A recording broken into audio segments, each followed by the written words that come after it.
Alors, mes chers amis, pour ce nouveau cours de Torah aujourd'hui, eh bien, on est à la veille d'un Shabbat avec une paracha extraordinaire. Pas parce que c'est ma paracha de ma bar mitzvah, et qu'aujourd'hui et hier soir c'était mon anniversaire. Je vous ai d'ailleurs béni toutes et tous, mais parce que, et on l'a dit ce soir à la synagogue en bas de chez moi à Gilo, à Yerushalayim, que on s'était rendu compte de la rencontre, justement, dans cette paracha, rencontre incroyable, limite, à la limite comment dire, de l'affrontement entre Yehuda et Yosef, à tel point que Rashi, sur les premiers mots de la paracha, et pour vous, il y a plein de midrashim, mais un des midrashim que Rashi ramène, Davar Aher, Mi Chamocha Kefaro, sur les mots, quand Yehuda il va dire à Yosef, qui est comme toi, et toi tu es comme Pharaon. Donc on pourrait penser qu'à ce moment-là, Yehuda il flatte Yosef, mais pas du tout. Un des midrash, un des commentaires, il y en a plusieurs. Rashi ramène Im takniteni, si Yehuda qui dit à Yosef, si tu me rabaisses, si tu me rends littéralement petit, moi Yehuda, alors que Yehuda était prêt à détruire l'Égypte avec ses frères, qu'il avait posté aux 10 portes d'entrée, aux 10 portes d'accès de l'Égypte. Et Rashi nous dit, Yehuda et ses frères avaient véritablement la force de détruire l'Égypte. On a déjà vu Shimron et Lévi raser toute une ville, toute une cité, quand après que leur sœur Dina ait été violée. Ils étaient 2, là ils étaient 10, puisque Yosef voulait retenir Binyamin, d'accord. Donc il restait Yehuda et ses frères, ils étaient 10. Ils postaient aux 10 accès de l'Égypte, et Yehuda et ses frères, ils étaient prêts à, physiquement parlant, littéralement parlant, détruire l'Égypte, et ils pouvaient le faire. Et donc là, Yehuda il dit à Yosef, si tu me rabaisses, moi Yehuda, parce que Yehuda il était malach be'echav, il régnait parmi ses frères en terre d'Israël. C'est pas Yehuda, c'est pas quelqu'un que tu peux rabaisser si facilement, sans conséquence.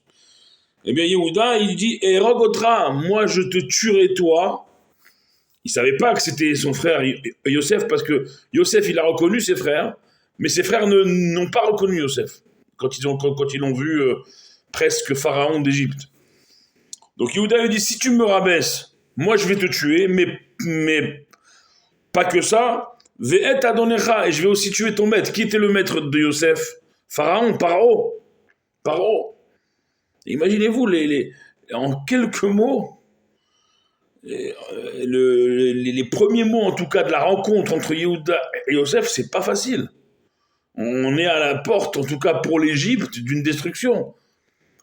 Yosef, lui, pourquoi précédemment il a agi un peu durement pour, pour, pour voir si leur teshuva, si leur repentir après ce qu'ils lui ont fait, il est complet et il est sincère. Comment Yosef il va voir ça? Le comportement de Yehuda, lorsque à la fin de la paracha de Shabbat dernier, Miketz, à la fin, Yosef il dit non, moi je vais retenir que Binyamin parce c'est chez lui qu'on a retrouvé ma coupe d'argent, ou certains disent même d'or, que Yosef avait sciemment dissimulé dans le sac de Binyamin pour les faire revenir. À ce moment-là, au début, les frères, à la fin de la paracha de la semaine dernière, ils disent à Yosef, on est tous tes serviteurs, juste laisse repartir le petit dernier chez notre père, et nous, on est tous tes serviteurs pour toujours. Yosef, rusamment, il leur avait dit, Chas v'shalom, de faire ça. Celui qui est coupable, c'est Binyamin, je garde Binyamin, et vous remontez en paix vers votre père. Mais comment ils peuvent remonter en paix vers leur père, alors que déjà, il a perdu Yosef par leur faute. S'il venait à perdre le deuxième fils de Rachel, sa bien-aimée, encore une fois par leur faute, alors là, ils tueraient leur père. Et donc, aucun des 10 n'est prêt à retourner en Égypte, en terre d'Israël chez Yaakov, leur père, sans Binyamin. Et là, Yosef, il leur donne un ultime test. Voir si vraiment ils sont prêts à se donner corps et âme pour ramener leur petit frère Binyamin auprès de leur père. Et là, quand Yosef il voit Yehuda qui est prêt à tout casser, littéralement parlant, et donc in extenso à risquer sa vie et celle de ses frères, parce que les Égyptiens forcément ils vont, en tout cas au début, vouloir se défendre, même si là on nous dit que Yehuda il avait une force en une seule main de tuer 1000 hommes. Je ne sais pas si on réalise quelle puissance ça représente. Mais quand même, au début, les Égyptiens, ils vont vouloir se défendre, ils vont pas rester sans rien faire, donc il y a des risques.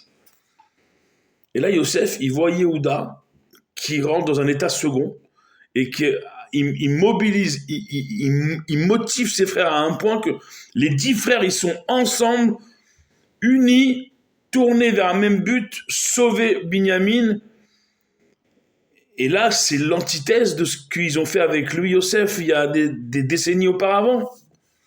Et là, Yosef, il comprend, et il voit surtout devant ses yeux qu'ils ont vraiment fait tchouva, qu'ils ont vraiment réparé dans leur cœur et dans leurs âmes ce qu'ils lui avaient fait. En voyant leur comportement sur Binyamin, ils sont prêts à tout.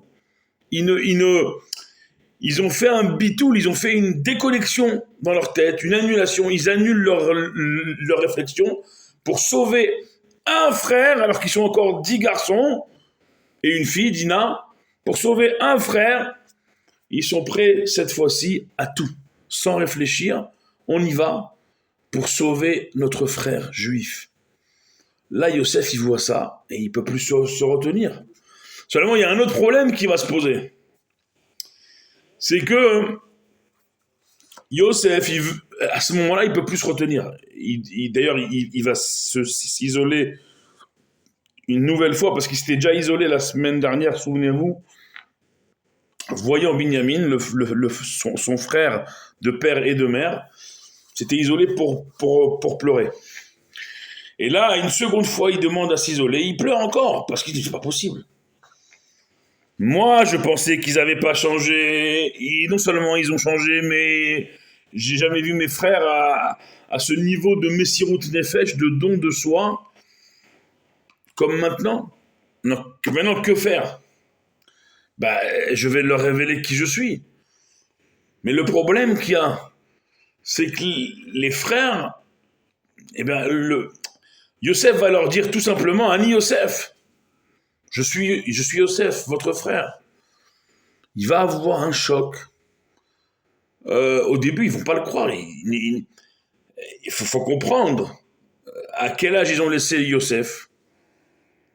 Et là, quand tu as presque le roi d'Égypte, le dirigeant le plus puissant du monde à l'époque, parce que même Paro n'ouvrait pas sa bouche devant Yosef, qui leur dit je suis votre petit frère. Au début, ils ne vont pas le reconnaître.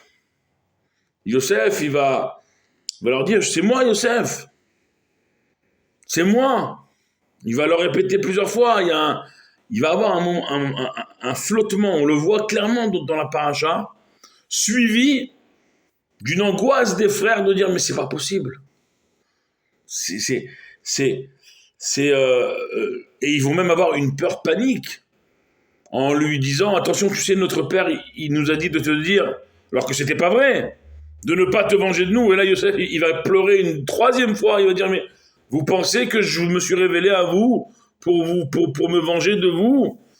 Yosef va leur dire atachat Elokim anochi, ce que je suis à la place de Dieu. Il va pleurer, Yosef, de penser que ses frères, ils pensent de lui qui veut se venger d'eux. Il va leur dire, c'est ni vous, ni moi. C'est personne, en fait, dans l'histoire. Depuis le début, ça a toujours été Akadosh Baruch Hu qui nous a dirigés pour sauver non seulement l'Égypte, mais l'Égypte, à l'époque, étant le grenier à blé du monde entier, pour sauver le monde. Et là, bien sûr, il va avoir la réunification, il va leur répéter plusieurs fois, approchez-vous mes frères, approchez-vous que je vous embrasse, Et plusieurs fois, il va leur répéter de s'approcher jusqu'à ce qu'ils s'approchent finalement et vraiment, et qu'il y ait une vraie réunification, et que Yosef les presse d'aller chercher Yaakov, leur père, et de le ramener avec eux en Égypte. Et ça, bien sûr que ça va se finir en apothéose, mais avant d'arriver à cette apothéose-là de la fin de la paracha, on a vu que c'est une rencontre incroyable. Et c'est une réunification tout aussi incroyable. Alors on s'est rendu compte de ça. Combien les fils, la fille, les enfants de Yaakov étaient exceptionnels. Physiquement, métaphysiquement, matériellement, spirituellement. On parle de géants. Et voilà, on arrive déjà à 11 minutes, on pourrait parler de Réhouven qui a voulu sauver Yosef, on pourrait parler de Shimon et Lévi qui font tchouva après. Alors, ils ont voulu rétablir l'honneur de leur sœur violée. Aujourd'hui, on peut même pas s'imaginer ce que ça veut dire d'entendre que sa sœur elle a subi un tel acte. Yehuda, on le voit à la paracha, il réfléchit plus pour sauver son frère juif. Yehuda, il réfléchit plus. Il faut sauver mon frère juif. Issachar, Zevulun, tous les Shvatim, chacun, on l'a dit ce soir à la synagogue en bas de chez moi, on réalise même pas. Jusqu'à Binyamin, qui a pleuré une fois sur l'épaule de son frère Yosef, parce que Binyamin, il a vu que dans le territoire de son frère Yosef, le Mishkan Shiloh va être enlevé. Yosef, il va pleurer 2 fois sur les épaules de son frère Binyamin, parce que Yosef verra que sur le territoire de son frère Binyamin, à Yerushalayim, le temple sera détruit 2 fois. Paracha incroyable. Pas parce que c'est celle de Mar Mitzvah, encore une fois, mais si ce Shabbat, vous avez un peu de temps, et normalement Shabbat, on est censé avoir un peu plus de temps, en tout cas que la semaine, intéressez-vous, ne serait-ce qu'à la traduction, et un peu plus que la traduction, les commentaires. Il y a des commentaires traduits aujourd'hui, c'est pas ça qui manque. Il y a des commentaires accessibles à tous. C'est une paracha de rencontres et de incroyable, d'enseignements, de trésors, d'envergure. Voilà ce que je voulais vous dire ce soir en cette veille de Shabbat, paracha Vaïgash. Shabbat qui suit Hanouka. Le Rabbi, il dit toujours que 3 jours après la fête, c'est encore la fête. Donc on sera encore dans l'élan de Hanouka ce Shabbat. De vous souhaiter un Shabbat plein de lumière. Pour notre peuple qui en a bien besoin depuis plus d'1 an. Le retour de nos otages, le retour de nos soldats, tous en vie, sains et saufs dans leur maison, en terre d'Israël, très prochainement, amen. Que tous ceux qui ont besoin de consolation, de réconfort, de soutien, d'aide, de brachot, de bénédiction, finalement, nous tous, soyez tous et toutes bénis, priez pour nous comme on prie pour vous, ensemble on est toujours plus fort. Good Shabbos, Shabbat Shalom, Umevorach, Baruch Adonai Leolam, Amen ve Amen.